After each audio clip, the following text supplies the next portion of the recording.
పరిశుద్ధుడా, ప్రేమ గల తండ్రి, కృపగల దేవా, సర్వశక్తివంతుడా, సర్వోన్నతుడా, మహాదేవుడవు, గొప్ప దేవుడవు, మరణాన్ని గెలిచి మరణమా ఇక నీవు ఈ సృష్టిలో కనిపించకూడదు, ప్రత్యేకంగా నా యందు విశ్వాసం ఉంచిన నా దైవిక సమూహంలోనికి, దైవదాపులోనికి నువ్వు రాకూడదు అంటూ మరణపు ముళ్ళను విడిచినటువంటి పునరుద్ధాన శక్తిని, బలమును కలిగినటువంటి, నిన్న నేడు నిరంతరము జీవిస్తున్నటువంటి ఆ ప్రియ పరలోకపు తండ్రి, నీ పరిశుద్ధ నామానికి మరొకసారి వందనాలు చెల్లిస్తూ, విలువైన శ్రేష్టమైన దైవిక వాక్యపు వెలుగులోనికి మేము ప్రయాణిస్తూ ఉండగా నీ ఆత్మ నడిపింపును, నీ పరిశుద్ధాత్మ బలమును మాకు అనుగ్రహిస్తూ లేఖన భాగాలను మేము సంపూర్ణంగా అర్థం చేసుకోవడానికి సహాయం చేస్తూ చేరవచ్చిన సంఘ బిడ్డలందరినీ కూడా దీవించగలరు. క్రీస్తు నామమున వేడుకుంటున్నాము తండ్రి. దయచేసి కూర్చుందాం.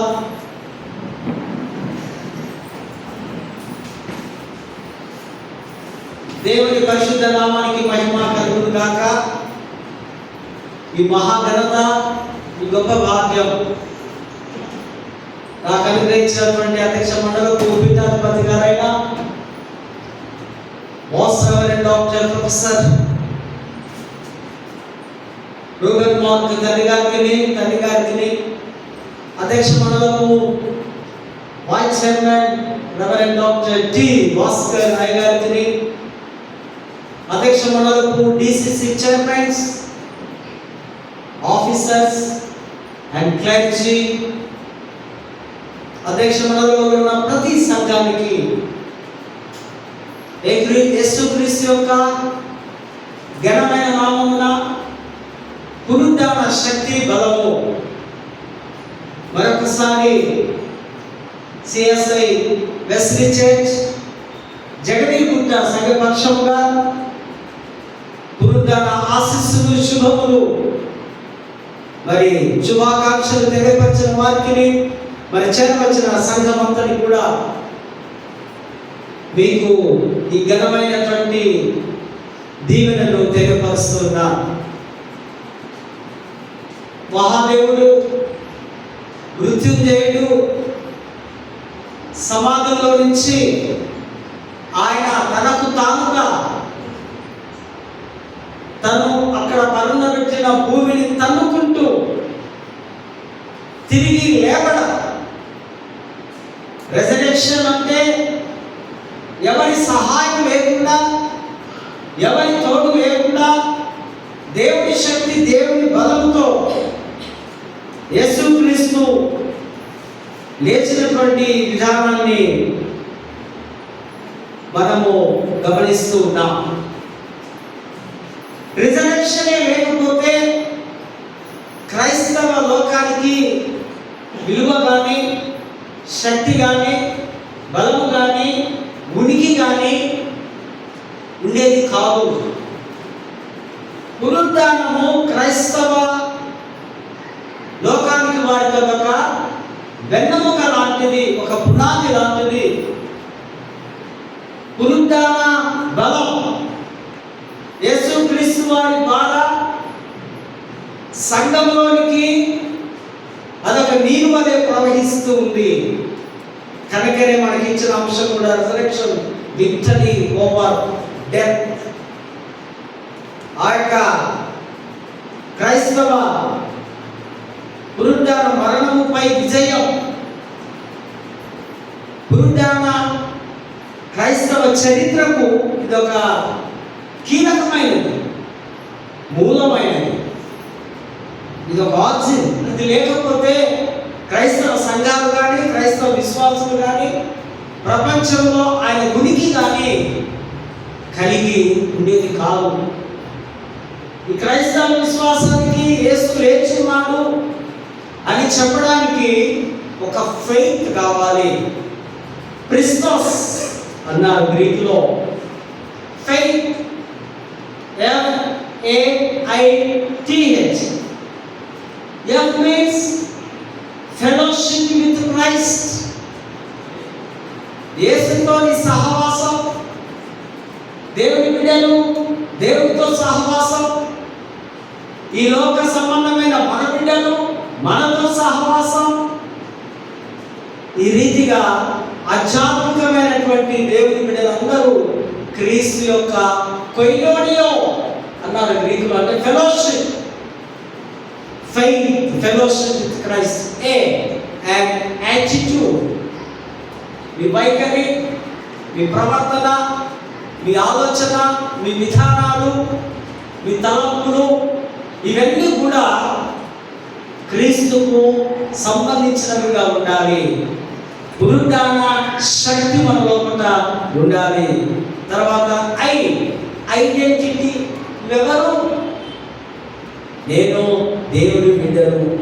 నువ్వు ఎక్కడి నుంచి వస్తున్నావు? క్రీస్తు గర్భంలో నుంచి వస్తున్నా. నీ యొక్క విశ్వాసం ఏంటి? నేను ఈ లోకాన్ని విడిస్తే నా ప్రభువును కలుసుకుంటా. ఎందుకు నువ్వు ఇంత బలంగా చెప్తున్నావు? నీకు ఏదైనా గుర్తింపును చూపిస్తావా? నా గుర్తింపు నా సిలువ. ఆ సిలువ ఐడెంటిటీ నేను కలిగి ఉన్నాను. నా కొరకు నా దేవుడు ఆ సిలువలో నా పాపములన్నీ మోస్తున్నాడు కనుక ఆ సిలువను నేను క్యారీ చేస్తున్నాను. నా ఐడెంటిటీ ఈజ్ మై క్రాస్. తర్వాత టీ మీన్స్ టెస్టిమనీ.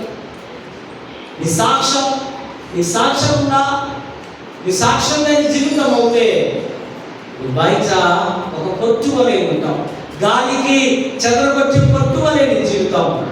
నువ్వు బయటికి వెళ్తున్నావు అంటే నిన్ను చూసి అనేకులు నీ సాక్ష్యాన్ని, నీ లైఫ్ స్టైల్, నీ మంచితనం, నీ ప్రేమ, నీ జీవిత విధానం,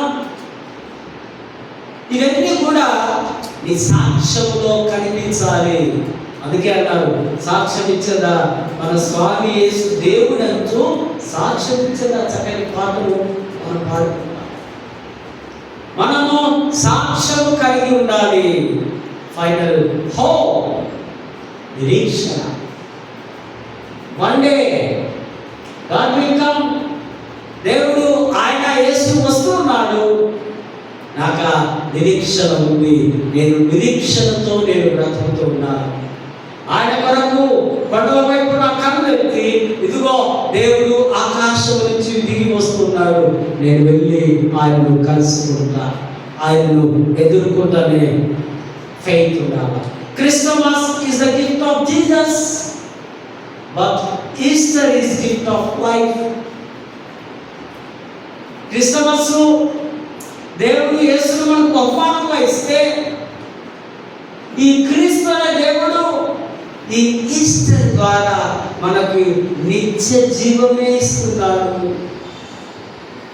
Easter means for ever living. ఎప్పటికీ ఎటర్నిటీ, ఎప్పటికీ నిత్యము నిరంతరము నీకు జీవిస్తావు. ఆ జీవితం భాగ్యాన్ని దేవుడు నీకు ఇస్తూ ఉంటున్నాడు. ఈ మర్మం ఇది చాలా గొప్పది. పోయిన ఆత్మ తిరిగి రావడం గొప్పది. ప్రాణం పెట్టుటకు, ప్రాణం తీయటకు నాకే అధికారం ఉంది అన్నాడు ప్రభు. కనుక ఒకసారి ప్రాణం విడిచాడు, తిరిగి తనకు తానుగా మూడవ దినం ఆయన ప్రవచనాల నెరవేర్పు. ఇవన్నీ ఏదో మనం మాట్లాడుతున్న ఆశామాష మాటలు కావు. ఆయన జీవించిన దినాల్లో నేను తిరిగి లేస్తాను, నేను సజీవుడను, నాకు మరణము లేదు, పునరుద్ధానము జీవమును నేనే. నాయన విశ్వాసం ఉంచువాడు చనిపోయాడు, బ్రతుకును విశ్వాసం ఉంచువాడు ఎన్నడూ చనిపోడు. యోహాను సువార్త 11:25 మనం చూస్తాం. నాయన విశ్వాసం ఉంచువాడు చనిపోడు. మనకు విశ్వాసం ఉంటే మనకు మరణం రాదు. ఇక్కడ ప్రభు అదే మాట్లాడుతున్నాడు. క్రైస్తవ విశ్వాసంకు 3 ప్రాముఖ్యమైనటువంటి పునాదులు. నెంబర్ 1 పాప క్షమాపణ, నెంబర్ 2 శరీర పునరుద్ధానము, నెంబర్ 3 నిత్య జీవం. పాప క్షమాపణ, దేవునితో సంబంధం తిరిగి పునరుద్ధరించబడుట. ఒకప్పుడు పాపలమే, ఒకప్పుడు ఆదాము చేసిన పాపం మనం చేసుకొని పొందుకొని ఆ మహాదేవుడికి మనకు ఒక అగాధం ఏర్పడింది. ఎప్పుడైతే సిలువలో క్రీస్తు రక్తం కార్చి చనిపోయాడో ఆ రక్తం ద్వారా మీరు నేను కడగబడ్డా, పరిశుద్ధులమయ్యా. హల్లెలూయా, హల్లెలూయా. ఇక పాపము మన జోలికి మనను టచ్ చేయను. కనుకనే పాప క్షమాపణ పొందుతాయి. అందుకనే వస్తున్నాం యూకరిస్ట్ దగ్గరికి. అప్పుడు పాప క్షమాపణ, నేను పాపిని ప్రభువా నన్ను క్షమించావు కనుక నిన్ను నేను పూజిస్తున్నానని మనం ముందుకు వస్తాం. నెంబర్ 2 పునరుద్ధానం, పాపి దైవ స్వరూపంలోనికి మార్చబడుట. ఒక పాపి పరిశుద్ధుడుగా మార్చబడుట, అదే పునరుద్ధానం. మన పాపాలన్నీ బాప్తిసంలో సమాధి చేయబడ్డాయి. యేసువలే తిరిగి లేచినప్పుడు మనమందరము పునరుద్ధాన శక్తిని పొందుతున్నాం.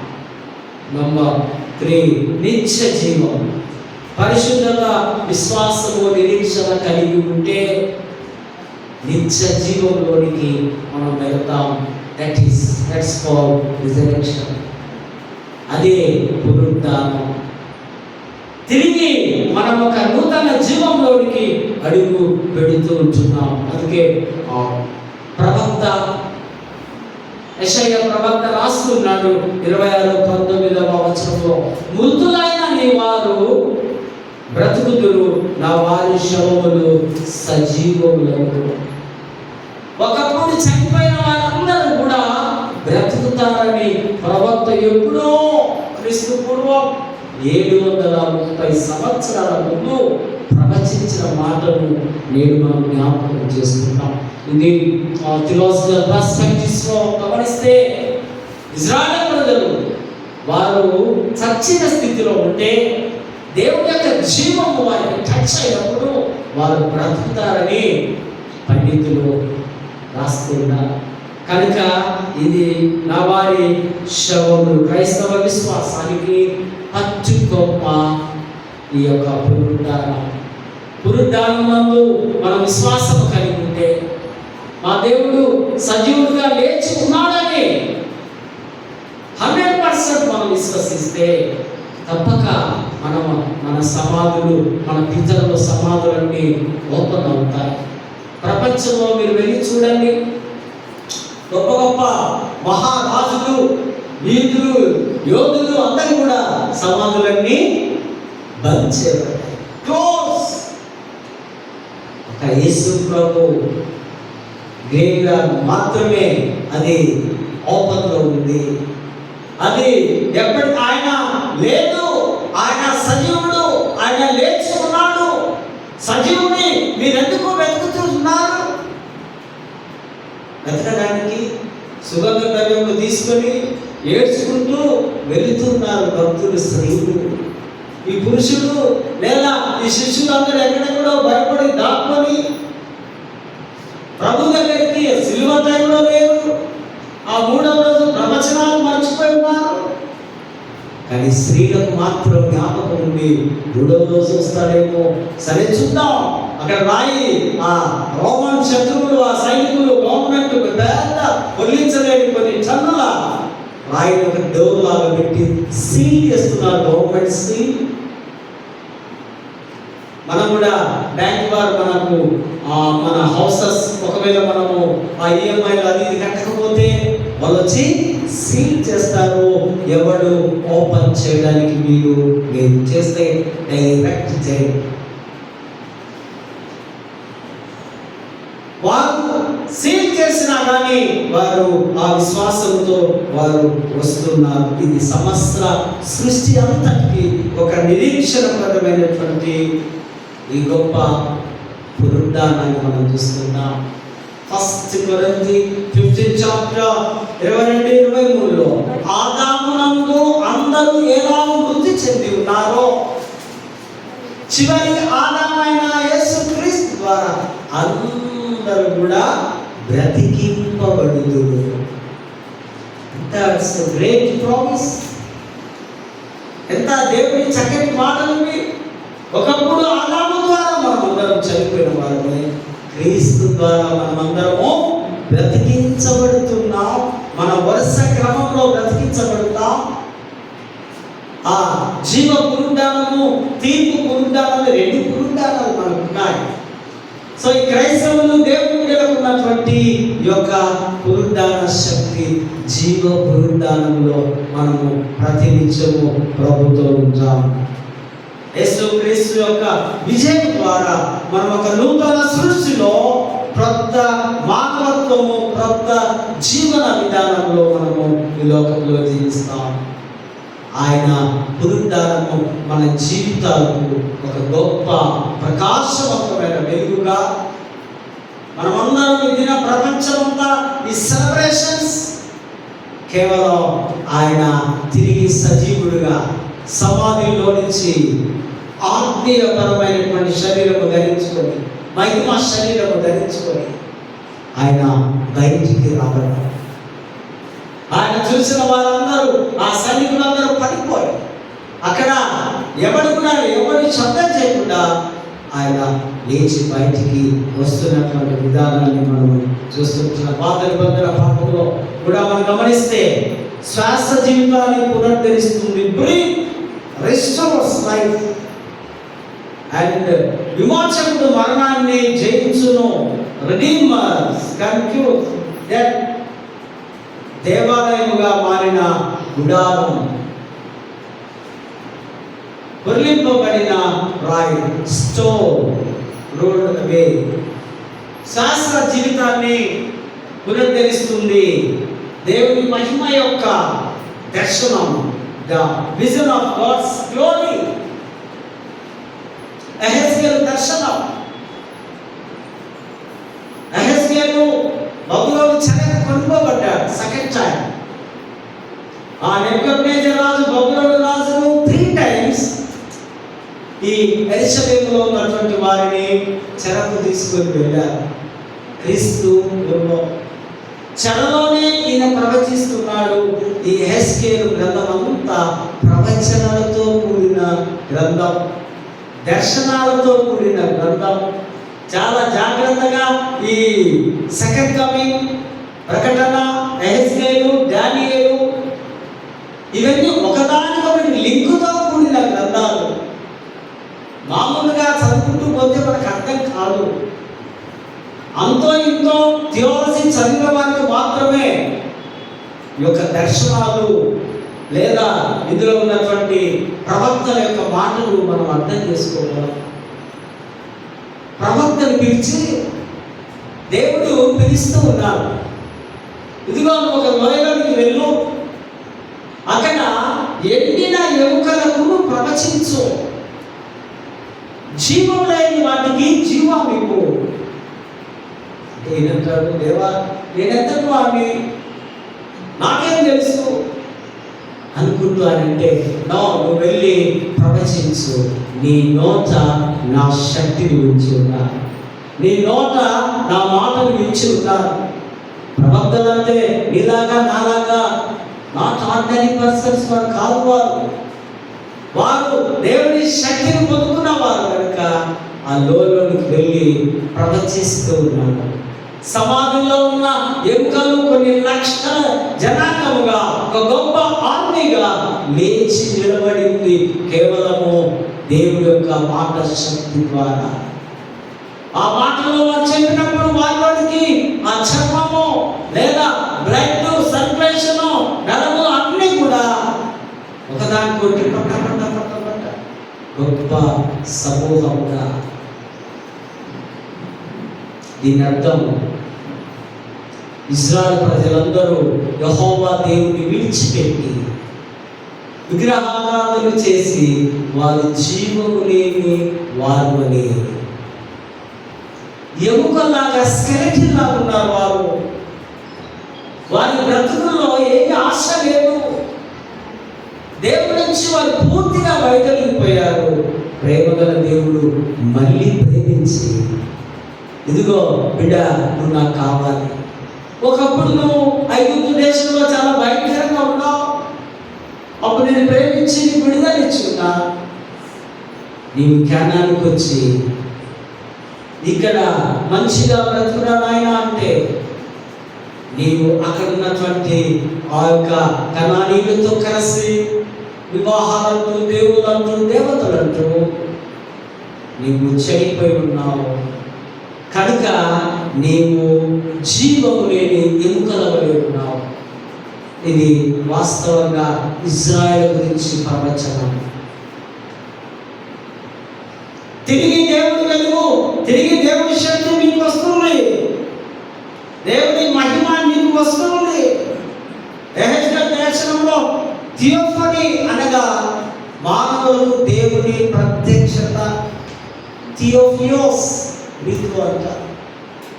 దేవుడి వెలుగు, దేవుడి ప్రత్యక్షత కనపడుతూ ఉంది. అక్కడ ప్రవక్త ప్రవచిస్తూ ఉంటున్నాడు. మరి ఇంకొక మాట ఇక్కడ, పాపమునకు వ్యక్తిగత బాధ్యత, ఇండివిజువల్ రెస్పాన్సిబిలిటీ ఫర్ సిన్. పాపము చేయవాడు, మరణము పొంది ప్రతి వ్యక్తి దేవుని ముందు జవాబుదారీగా ఉండాలి. పాపంలో ఇంకా జీవిస్తూ ఉంటే ప్రభు తన యొక్క తీర్పు దినమున మనల్ని నిలబెడతాడని దేవుని వాక్యము సెలవిస్తుంది. నూతన హృదయము, నూతన ఆత్మ, the new heart and new spirit. నూతన హృదయము, నూతన ఆత్మ నీకు ఇస్తా. నీలో ఉన్న పాత రోత, ఆ పాపము, ఆ మలినమంతా తీసివేసి నిన్ను శుద్ధిగా చేస్తా. ఎండిపోయి ఉన్నావా? బలహీనంగా ఉన్నావా? శక్తి లేకుండా ఉన్నావా? ఇదిగో నీవు చిగురింపబడతావు. నీకు మరి తిరిగి సాగము కలుగుతుంది.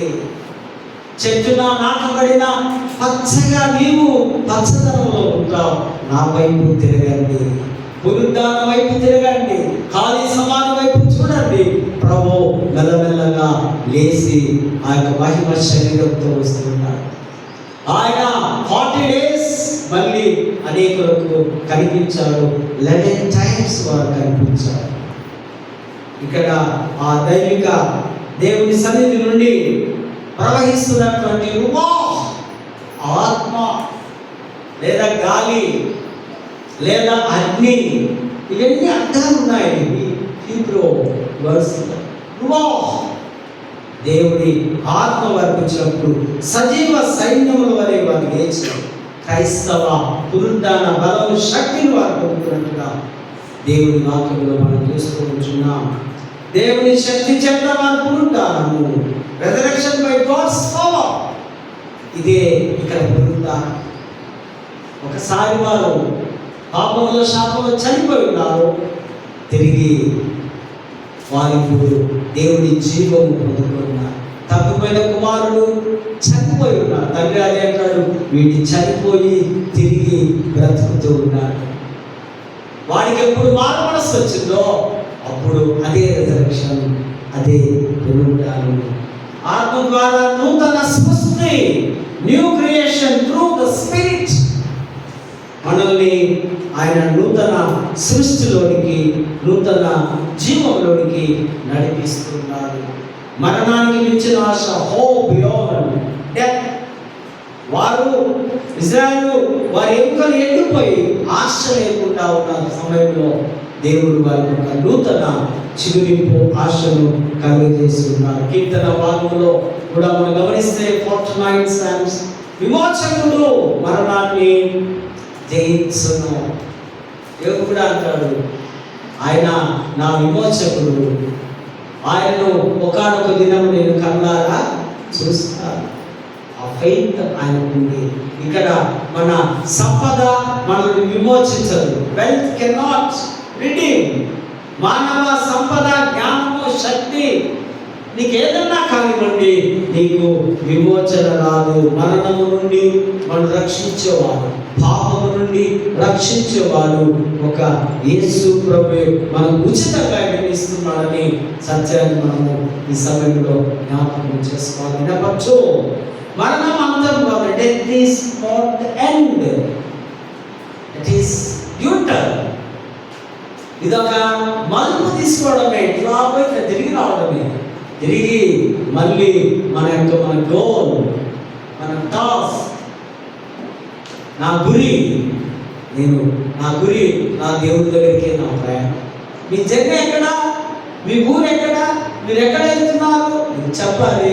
నేను నా దేవుడి దగ్గరికి ప్రయాణం చేస్తున్నాను. ఈ భూలోక యాత్రలో ఉన్నాను, కానీ నా జర్నీ మాత్రం నా ప్రభు దగ్గరికి నేను ప్రయాణం చేస్తూ ఉంటున్నాను. మన సంపద ఇవన్నీ కూడా ప్రభు దగ్గరికి రావు. మరణం అంతం కాదు. Death is not the end. క్రీస్తు కనుక మరణం ఇకపై మన మీద పెద్దనము చేయదు, మన మీద యజమానిగా మరణము ఉండదు. మరణాన్ని గెలిచి లేచిన దేవుడు.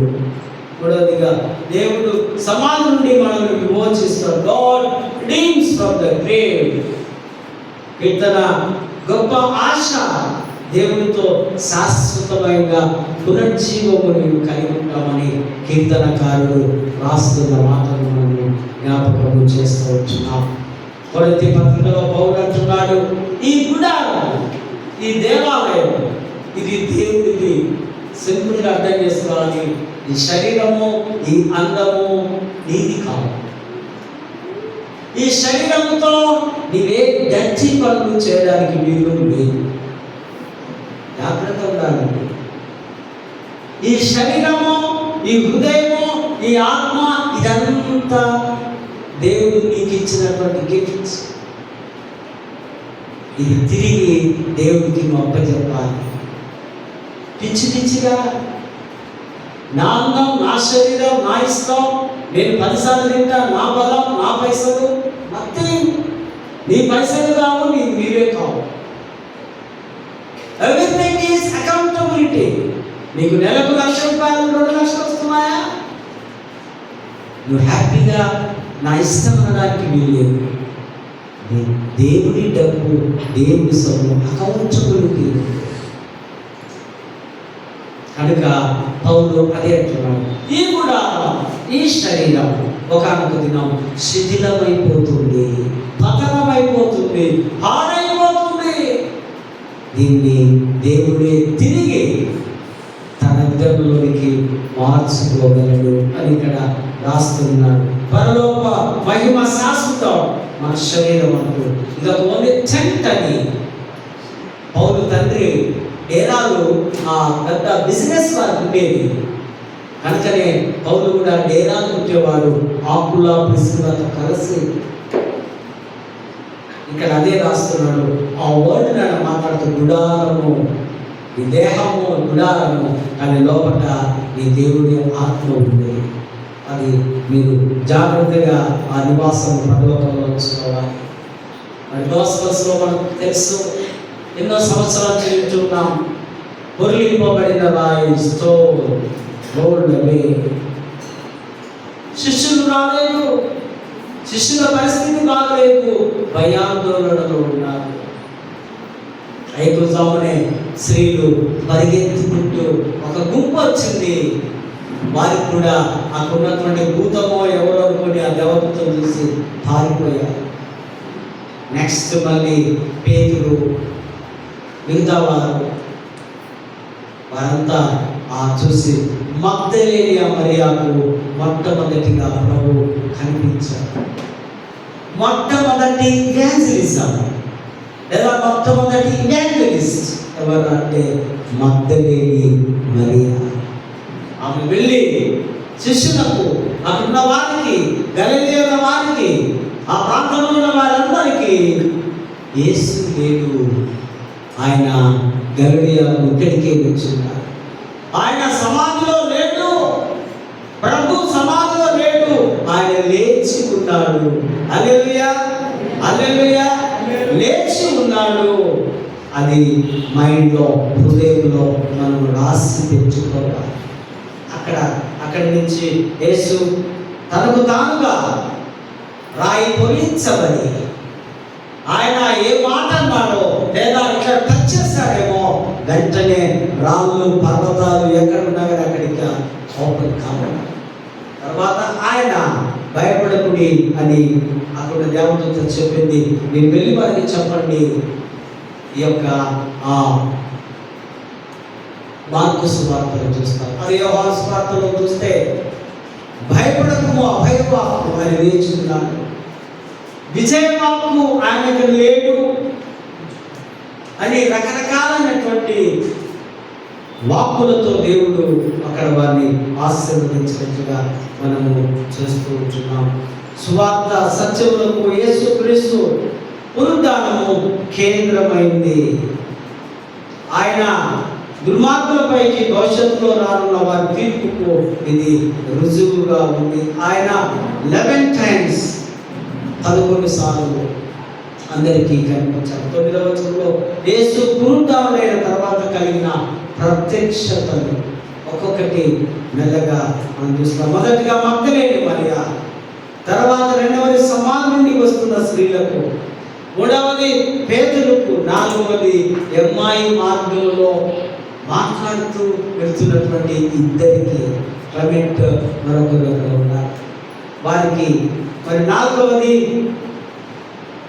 ఎమ్మాయి మార్గం, ఐదవది తోమాకు తప్ప మిగిలిన శిష్యులందరికీ ఒకసారి ఆయన ఆత్మస్వరూపుగా వెళ్ళినప్పుడు శిష్యులందరితో భయపడకండి, ఇదిగో నేను ఫలానా అంటే వారు భయపడ్డారు ముందు. తర్వాత యేసు అని కన్ఫర్మ్ అయింది.